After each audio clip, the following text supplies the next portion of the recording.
close to 42 degrees in the Greater Kruger National Park, and Carl Thornton and his rangers have embarked on an exercise. This is their life. Just add adrenaline. We're under full-blown attack here, there's no joke. You know, it's an incursion every second day. Multiple groups coming out of Mozambique, following the 𝗶𝗶𝗴𝗶𝗴𝗆 River down, attacking us from the north. We've got groups of poachers coming down south from Kruger National Park. We're getting attacked from our east, groups of South African poachers coming out of 𝗶𝗶𝗴𝗶𝗴𝗆. At any given time in Kruger National Park, you're looking at 30 syndicates of between 3 and 4 people running around at 24/7. The natural assets of many African countries are under an onslaught of organised crime. And it's often tiny teams of rangers, acting more like soldiers than guardians of nature, who are left holding the line. 21 years ago, Carl Thornton gave up his job and started a small NGO called Pit Track. Today, this canine unit has 20 dogs that protect a reserve, a rhino orphanage, and the entry and exits of the 𝗶𝗵𝗶𝘀, bordering Kruger National Park. If you're bringing in weapons or smuggling out rhino horn, ivory or pangolin, these dogs and their handlers will probably catch you. The easiest way to poach a rhino was just to drive in with a vehicle, shoot the rhino out the car window, chop its horn off, put it in the car and drive out the front gate. It's a whole lot easier than walking on foot from Mozambique. This is how brazen it was. This is exactly what was happening. Their presence here has seen at least a 70% reduction in syndicate poaching. But despite multiple interventions, the rhino in the Greater Kruger may not survive. I've been 21 years in the bush protecting animals. Look at Kruger National Park's lost 75% of their rhinos. 260 black rhinos. We'll see extinction of black rhinos in the wild in the next 5 years. But it's not just animals we are losing. In this war to save our wildlife, the rangers themselves often pay the ultimate price. It's absolutely shocking when you look at this long list of rangers who've died in the line of duty across Africa. Some killed by the animals they were protecting, but many just murdered. Chris Galliers is president of the International Ranger Federation, a global body that represents over 100 ranger associations. They keep a tally of ranger deaths. Over the last 10 years, we've lost over 1,200 rangers globally, and many of them are due to homicides. These people are putting their lives on the line and getting killed to actually secure the natural heritage of future generations, and they need all the support they can get. At the recent COP26 conference, this global federation called for rangers to be considered essential workers. All the talks in Glasgow, the COP conference, do they really help? A lot of the talks are put into plans that are long-term plans. We don't have that time. We need the changes now. And I think what's important is to ensure that those people who are at these conferences understand exactly what it's like to be on the ground, out in the field, defending nature and ensuring that it's going to be here for eternity. Get out of the vehicle! On the ground, it's dangerous. In the KZN town of 𝗀𝗏𝗏 is Project Rhino, an NGO that now targets all wildlife crime and then some. Just move along. They work closely with the hawks, the police, and various security companies. But barely a day goes by when they aren't facing down one or other criminal syndicate. We're dealing with meat poachers, rhino poachers, there's theft, there's human trafficking, car hijackers. We are dealing with all of those things. We are dealing with well-trained guys who are doing these things. We can say we are winning, but we are also not winning. It's a 50-50. If a suspect is arrested today, our government is not doing good. Of course, you can arrest someone, 2-3 days, he's out there. Then this thing carries on and on. You can win today, but tomorrow we also have to go and chase the very same guy. That means it's 3 steps forward, 5 steps back. Then we have to keep on fighting.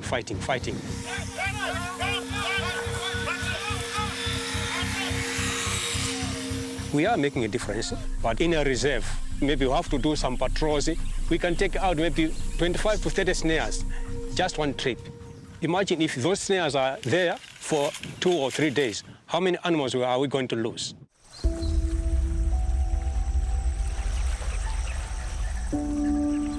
When we were born, there were 450,000 lions. Today, there are not even 20,000 lions. This is a race against time, and we're losing that race. International filmmakers Derek and Beverly 𝗶𝗵𝗴𝗶 have spent more than 2 decades documenting Africa's wildlife. Today they are National Geographic conservationists in residence in Botswana. Their films, once a celebration of nature, now carry an urgent message: save Africa's wildlife. We've seen massive 90% declines in wildlife in our lifetimes, across the board. Their voice has influence in high places, and that set them on a collision course against powerful trafficking and poaching syndicates. This is at an industrial scale. This is a multinational, highly organized crime. Do you ever feel that your lives are in danger? We get death threats all the time, once a week. And it could be to frighten us away from the situation. And so we've actually become fairly callous to those, and sometimes even putting them into categories of casual death threat, more serious death threat, or, bad death threat. But we know what we're doing and why we're doing it. And we won't waver. This is our mission. And with scientists predicting up to 1 million species on track for extinction in the coming decades, could that mission be any more critical? Then came COVID, the world locked down, and tourism came to a grinding halt. Rangers were furloughed, and across Africa, animals, already in a precarious position, lost many of their protectors. In 2019, there was a $39 billion tourist industry coming into the whole of Africa. 2020 and 2021, obviously that went down to pretty much zero. And many of the 40,000 rangers, monitors and anti-poaching units were furloughed. The level of laying rangers off was catastrophic. And the 𝗶𝗶𝗴𝗶 suddenly found themselves with 700 staff at their camps across the continent and no guests. They decided they would cut costs, not staff, and the game under their custodianship would have protectors no matter what.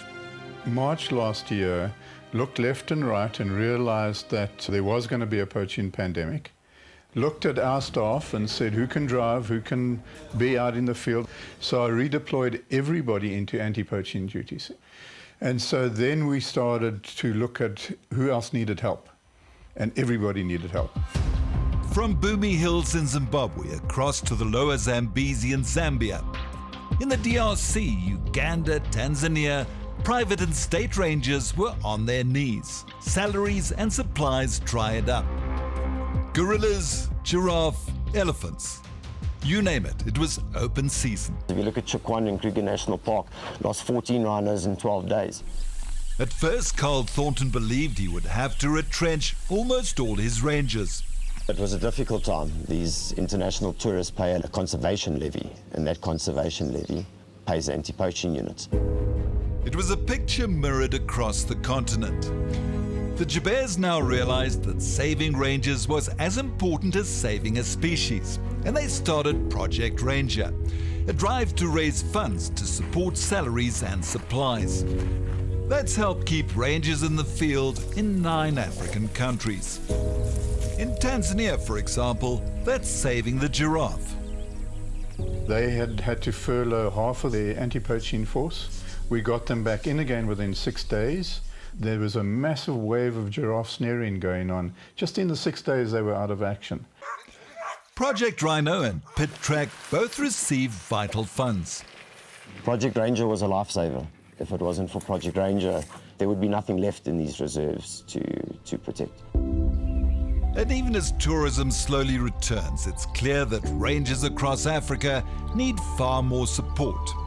Sometimes it's just a jerry can of fuel or mosquito net, or rations for a long patrol. So it looks like Project Ranger is here to stay. One of the things that I worry about is that we will all rush back to normality. And I think that we shouldn't. I think we've had the most extraordinary opportunity to redraw our contract with nature. There was a moment in time there where the skies had no aeroplanes in them, where wildlife was running down the city streets in New York. We should learn from that, and we should try and understand and redefine how we want to have the perfect canvas now that it's been blank. Because we had expanded our boundaries in a way. Totally. We're encouraging people to be introspective and to think about this moment, and then to renew your vows with nature.